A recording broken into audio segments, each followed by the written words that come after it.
Hello friends, आप सभी का एक बार फिर आपके अपने यूट्यूब चैनल लक्ष्य एंड स्मार्ट क्लास में स्वागत है। जैसा कि कल हमने क्लास 12 का फर्स्ट लेसन स्टार्ट किया था, तो हमने जाना था आवेश क्या होता है और स्थिर गति के बारे में समझा था।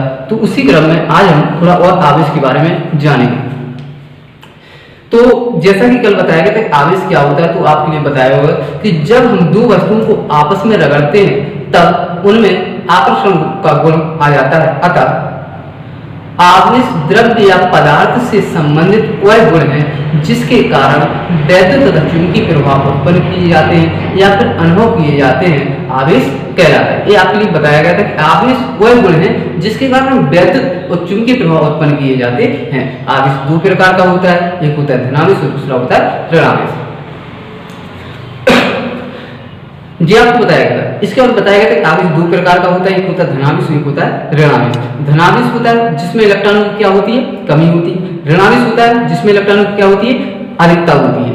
तो अब आज हम थोड़ा और जानते हैं कि आवेश की राशि कौन सी होती है, कौन सी राशि का आवेश होता है, प्रतीक क्या होता है, किससे प्रदर्शित करते हैं, मात्रक क्या होता है, विमा क्या होती है, और थोड़ा एक दो पॉइंट और समझेंगे। तो मित्रों, जैसा कि आपको आवेश बताया गया था कि आवेश क्या होता है, तो मित्रों आवेश सदिश राशि होती है। अब आप समझिए कि सदिश और अदिश राशि क्या होती है। तो सदिश और अदिश राशि, सदिश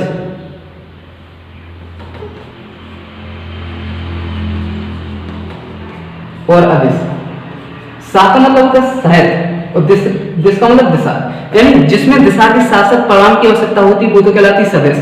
और अदिश का मतलब जिसमें दिशा की आवश्यकता नहीं होती, केवल परिमाण की आवश्यकता होती है, वो कहलाती है अदिश राशि। तो आपके आवेश जो होता है वो होता है सदिश राशि। आवेश कौन सी राशि का होता है, सदिश राशि। एक बात आपको समझ में आ गई। दूसरा है आवेश का प्रतीक, यानी आवेश को किससे प्रदर्शित किया जाता है। तो आवेश को मित्रों Q से प्रदर्शित किया जाता है। किससे प्रदर्शित किया जाता है, Q से। अब बात आती है कि आवेश का मात्रक क्या होता है। तो आपको सिर्फ एक चीज ध्यान रखनी कि आवेश के दो फार्मूला, एक फार्मूला होता है Q बराबर I इंटू टी। Q बराबर I इंटू टी। तो आवेश का वैसे तो मात्रक होता है कूलम। आवेश का मात्रक क्या होता है, अगर रियल मात्रक देखा जाए तो कूलम। और अगर इसके अनुसार निकालेंगे तो इसके अनुसार हम निकाल सकते हैं Q का मात्रक निकालना है, I होती है जहां पर धारा, और धारा का मात्रक होता है एम्पियर।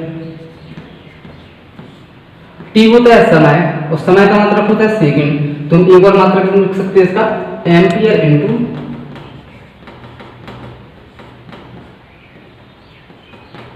Into second. तो आवेश का मात्रक क्या होता है, आवेश का मात्रक होता है कूलम और दूसरा मात्रक होता है एम्पियर इंटू सेकंड। जी ऐसा ही मात्रक है, एम्पियर इंटू सेकंड। अब आवेश की विमा क्या होती है, तो विमा भी किसी से निकालेंगे। तो Q बराबर I होती है धारा, और धारा की विमा होती है A का मतलब एम्पियर, और T होता है समय, और T की विमा होती है, समय की विमा होती है T। तो विमा क्या हो जाएगी आपकी AT। विमा के लिए 11वीं में पढ़ाएंगे, तो इसकी विमा को बड़े ब्रैकेट के अंदर लिखा जाता है, तो इसकी विमा हुई AT। अब कुछ पॉइंट है, इनको समझना है, और इनके सूत्रों की बात हम थोड़ा बाद में करेंगे। तो पहला आपको लिखना है, एक पॉइंट है, ध्यान समझना कि समान प्रकार के जब आवेश होंगे तो समान प्रकार के आवेश को हम कहते हैं सजातीय आवेश। तो यहाँ पर लिखेंगे समान प्रकार के आवेश, समान प्रकार के आवेश को क्या कहते हैं,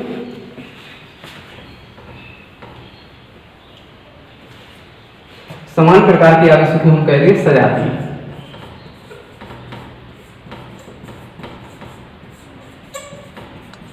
समान प्रकार के आवेशों को क्या कहते हैं, सजातीय। समान प्रकार के मतलब प्लस प्लस हो सकता है और माइनस माइनस हो सकता है।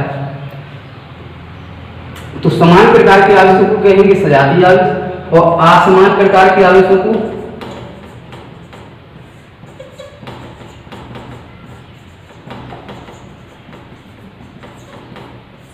असमान प्रकार के आवेश को कहते हैं विजातीय आवेश। कौन से आवेश, विजातीय आवेश। अब असमान का मतलब प्लस माइनस या माइनस प्लस, समान होना चाहिए। अब एक और बात ध्यान रखना कि समान प्रकार की आवेशों को कहते हैं सजातीय आवेश प्लस प्लस या माइनस माइनस, और असमान प्रकार के आवेशों को कहते हैं विजातीय आवेश प्लस माइनस माइनस प्लस। समान प्रकार के आवेशों में आपका प्रतिकर्षण बल कार्य करता है।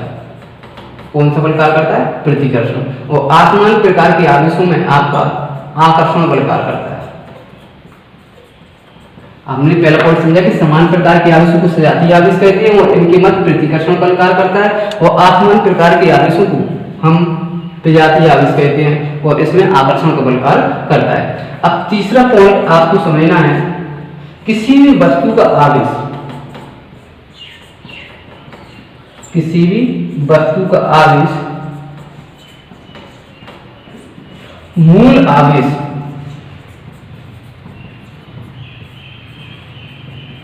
E, मूल आवेश का मतलब E का पूर्ण गुणज होता है। क्या होता है ये बताएं। किसी भी वस्तु का आवेश मूल आवेश का पूर्ण गुणज होता है। अतः Q बराबर N इंटू E, ये आपको ध्यान रखना है। Q बराबर N इंटू E, तो किसी वस्तु का आवेश मूल आवेश का पूर्ण गुणज होता है, अतः Q बराबर N इंटू E, ये आपके लिए ध्यान रखना।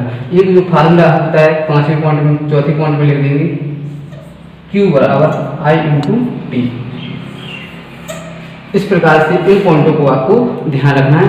ये पॉइंट आपके लिए वेरी वेरी इंपॉर्टेंट हैं और ये फार्मूला आपके लिए वेरी वेरी इंपॉर्टेंट है। जहाँ पर Q आवेश से N क्या है आपको कह सकते हैं इलेक्ट्रॉनों की संख्या, और E क्या है आपका आवेश, जो E का आवेश होता है क्या होता है 1.6 इंटू 10⁻⁻90 कूलम।